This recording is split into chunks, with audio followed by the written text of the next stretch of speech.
16장. 이 땅의 통치자에게 양을 조공으로 보내라.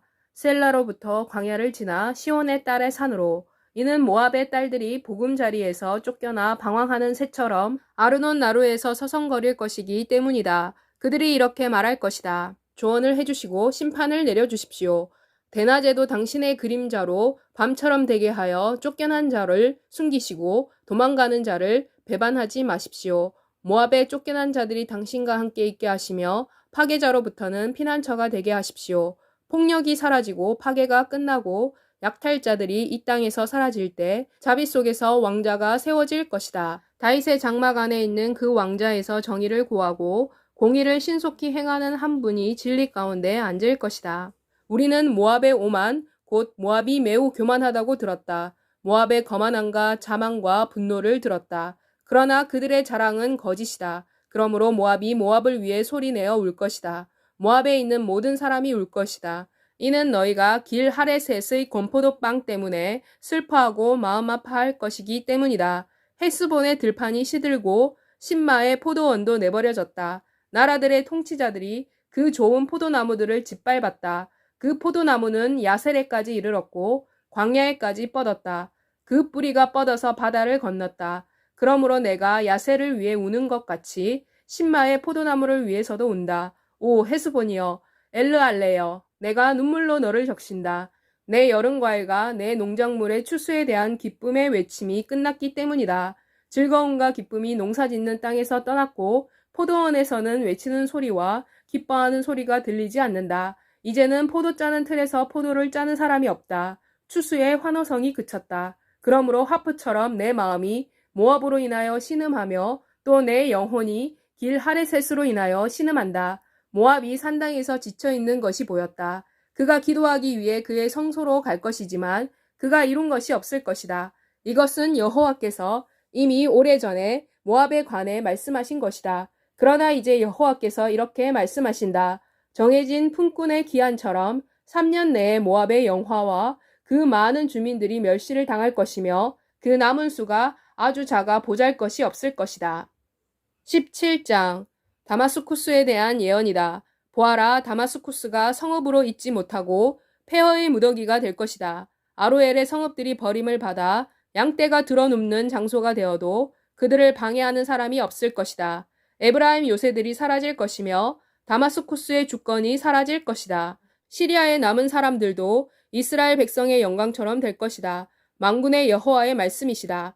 그날에는 야곱의 영광이 시들 것이며 그의 살찐 몸이 마를 것이다. 마치 추수하는 자가 곡물을 추수하고 손으로 이삭을 베는 때와 같을 것이며 르바인 골짜기에서 곡식을 거두어 들이는 것과 같을 것이다.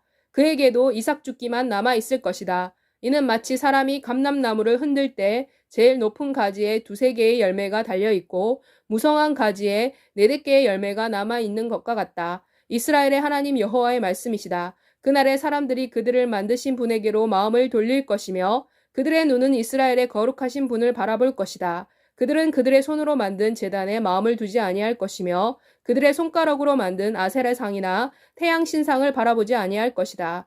그날에 그들이 이스라엘 백성 때문에 떠난 그들의 요새의 성읍들은 잡목이나 덤불에 버려진 장소처럼 될 것이다. 황폐한 땅만 남아 있을 것이다. 너는 너를 구원하신 하나님을 잊어버렸으며 너의 피난처인 반석을 기억하지 아니했다. 그러므로 비록 내가 가장 좋은 식물을 심었지만 이방의 가지를 나오게 할 것이다. 그날에 내가 나무를 자라게 할 것이며 아침에는 내 씨를 싹트게 할 것이다. 그러나 근심과 극심한 슬픔의 날의 수확은 파멸의 태정물이 될 것이다. 바다의 파도 소리처럼 소리를 내는 많은 민족들에게 화가 있어라.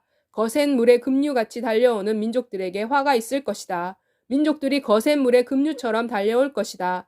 여호와께서 그들을 꾸짖으실 때 그들이 멀리 도망갈 것이다. 그들은 산에서 부는 바람 앞에서 쫓기는 겨처럼 쫓길 것이며 폭풍에 흩날리는 티끌과 같을 것이다. 저녁에는 공포요, 아침이 되기 전에 그들은 없어질 것이다. 이것이 우리를 약탈한 자의 몫이고 우리를 강탈한 자의 운명이다. 18장. 에티오피아의 여러 강들 건너편 땅, 윙윙거리는 날개들의 그림자에 가려져 있는 땅에게 화가 있을 것이다. 그들은 바다를 통해 물 위에 갈대 배를 띄어 사신을 보내며 이렇게 말한다. 가라, 재빠른 사자들이여. 키가 크고 매끈한 피부를 가진 백성에게로 처음부터 지금까지 민족들이 무서워하는 나라로 강력하며 다른 민족을 짓밟는 나라로 그 땅이 강들에 의하여 나누어져 있는 나라로 이 세상에 사는 모든 사람들 그리고 땅에 거주하는 사람들아 깃발이 산 위에 올라갈 때 이것을 보아라. 그리고 양의 뿔로 만든 나팔 소리가 들릴 때 들어라. 이는 여호와께서 내게 이렇게 말씀하셨기 때문이다. 나는 마치 새싹에 내리쬐는 뜨거운 햇빛같이 추수 때 더위 속 비구름같이 내 처소에서 조용히 쉬면서 볼 것이다. 이는 싹이 난 후 그러나 아직 추수하기 전에 꽃이 열매로 결실되었을 때 여호와께서 가지치는 가위로 줄기를 자르고 뻗어나는 가지를 치실 것이기 때문이다. 가지들은 먹이를 포획하는 산의 새들과 땅의 들짐승들의 먹이가 될 것이다. 새들이 이것으로 여름을 날 것이며 땅의 모든 들짐승들이 겨울을 날 것이다. 그때 멀고도 먼 곳에 있는 민족으로부터 키가 크고 피부가 부드러운 민족으로부터 처음부터 지금까지 민족들이 무서워하는 나라로부터 강력하며 다른 민족을 짓밟는 민족으로부터 강들이 갈라놓은 그 나라로부터 만군의 여호와께 곧 만군의 여호와의 이름이 거하시는 곳 시온산에 예물이 드려질 것이다. 19장 이집트에 관한 예언이다. 보아라, 여호와께서 빠른 구름을 타시고 이집트로 오실 것이다. 이집트의 우상들이 여호와 앞에서 떨 것이며 이집트 사람들의 마음이 그 안에서 녹을 것이다. 내가 이집트 사람이 이집트 사람에 대항하여 싸우게 할 것이다. 그들은 각자 자기 형제와 싸울 것이며 모든 사람이 자기 이웃에 대항하여 성읍이 성읍에 대항하여 나라가 나라에 대항하여 싸울 것이다.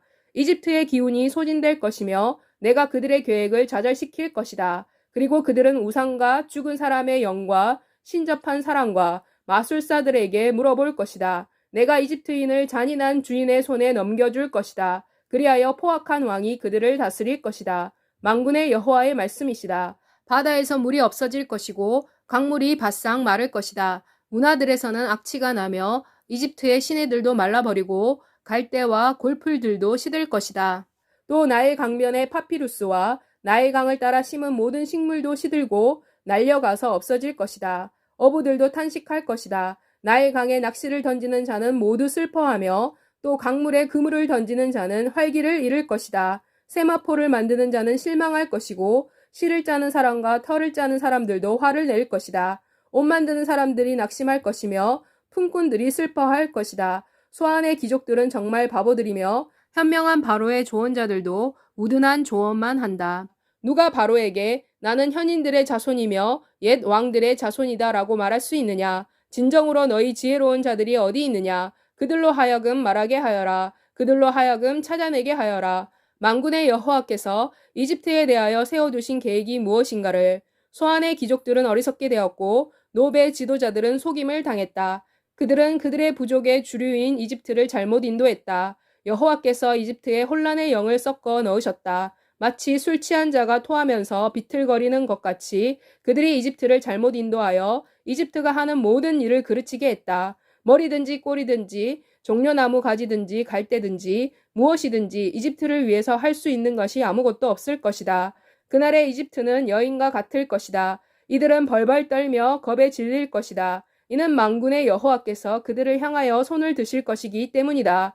또 유다의 땅은 이집트 사람들에게 두려움이 될 것이다. 그들은 누구든지 그들에게 유다에 대해 말하기만 해도 떨 것이다. 이는 만군의 여호와께서 이집트에 대하여 계획하신 것이 있기 때문이다. 그날에 이집트 땅에서는 5 성읍이 가나안의 방언을 말하며 만군의 여호와께 충성을 맹세할 것이다. 그중 한 성읍은 멸망의 성읍이라고 불릴 것이다. 그날에 이집트 땅 한가운데에는 여호와를 위한 제단이 있을 것이고 그 국경에는 여호와를 위한 기둥이 있을 것이다. 이것들은 이집트 땅에서 만군의 여호와에 대한 징조와 증거가 될 것이다. 그래서 이집트인들이 압제자들 때문에 여호와께 울부짖을 때 그분이 그들에게 구원자와 보호자를 보내 그들을 구원하실 것이다. 이렇게 하여 여호와께서 자신을 이집트인들에게 알게 하실 것이다. 그리고 그날에 이집트인들은 여호와를 인정하고 제물과 번제로 여호와를 섬기며 또 여호와께 맹세를 하고 그대로 지켜 행할 것이다. 여호와께서 이집트를 치신 후 치유하실 것이다. 그들이 여호와께로 돌아올 때 여호와께서는 그들의 간구함을 들으시고 고쳐 주실 것이다. 그날에 이집트에서 아시리아로 가는 대로가 있을 것이다. 아시리아 사람들은 이집트로 가고 이집트 사람들은 아시리아로 갈 것이다. 그리고 이집트 사람들이 아시리아 사람들과 함께 여호와를 경배할 것이다. 그날에 이스라엘이 이집트와 아시리아와 함께 세 나라 중에 한 나라로 세상의 축복이 될 것이다. 여호와께서 이 세 나라를 축복하시면서 이렇게 말씀하실 것이다. 내 백성 이집트, 내 손으로 만든 아시리아, 나의 소유 이스라엘이 축복을 받을 것이다. 20장. 그 해에 아시리아의 사르곤 왕이 보낸 다르단이 아스돗으로 와서 이를 쳐서 정복했다.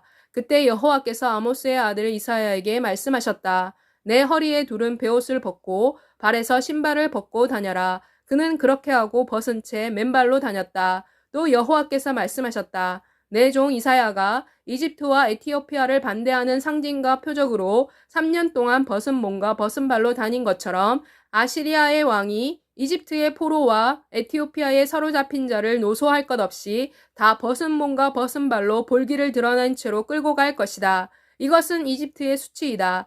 에티오피아를 신뢰했던 나라들 그리고 이집트를 자랑했던 나라들은 실망하고 수치를 당할 것이다. 그날에 이 해안국에 사는 사람들이 이렇게 말할 것이다. 이것들이 우리가 의지했던 사람들, 우리가 아시리아 왕으로부터 해방되기 위해 도망쳐 가서 도움을 청했던 사람들에게 일어난 일들이다. 우리가 어떻게 도망갈 수 있을까?